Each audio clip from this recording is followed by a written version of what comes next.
ஆரோக்கியமான கருப்பு கவுனி அரிசி வச்சு செட்டிநாடு ஸ்டைலில் ஒரு சூப்பரான ஸ்வீட் ரெசிபி எப்படி செய்து பார்க்கலாம். என்னோட சேனலில் ஃபர்ஸ்ட் டைம் பார்த்தீங்கன்னா சப்ஸ்கிரைப் பண்ணிட்டு பாருங்க. அப்போ தான் நான் ரெகுலராக போகிற வீடியோஸில் உங்களுக்கு ரீச் ஆகும். இந்த கருப்பு கவுனி அரிசி நார்மல் அரிசியை விட வேகிறதுக்கு லேட் ஆகும்.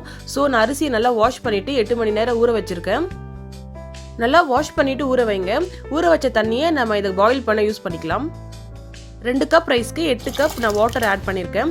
4 விசில் விடுங்க, நல்லா பாயில் ஆகட்டும். ஸ்வீட் ரெசிபிக்கு தேங்காய் வெல்லம் யூஸ் பண்ண போகிறேன். ரைஸ் பாயில் ஆகிற டைமில் நம்ம தேங்காவும் வெல்லமும் ரெடி பண்ணி வச்சுக்கலாம்.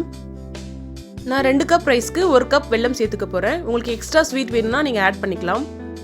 விசில் இறங்குனதும் குக்கர் ஓப்பன் பண்ணி பார்க்கலாம். பாருங்கள், சூப்பராக பாயில் ஆகிருக்கு.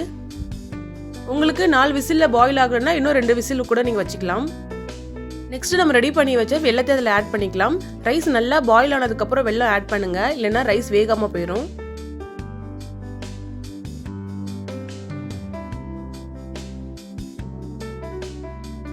வெல்லம் நல்லா மெல்ட் ஆனதும் ஸ்டவ் ஆஃப் பண்ணிக்கலாம். நெக்ஸ்ட் தாளிப்புக்கு கொஞ்சமாக நெய் விடுங்க.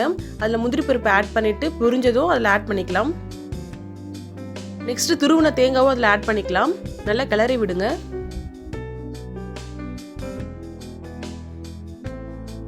அவ்வளோதான், செட்டிநாடு ஸ்டைலில் ஒரு சூப்பரான ஸ்வீட் கருப்பு கவுனி ரெடி ஆயிருச்சு. நீங்களும் உங்கள் வீட்டில் ட்ரை பண்ணி பாருங்கள். இது ரொம்ப ஆரோக்கியமானது கூட.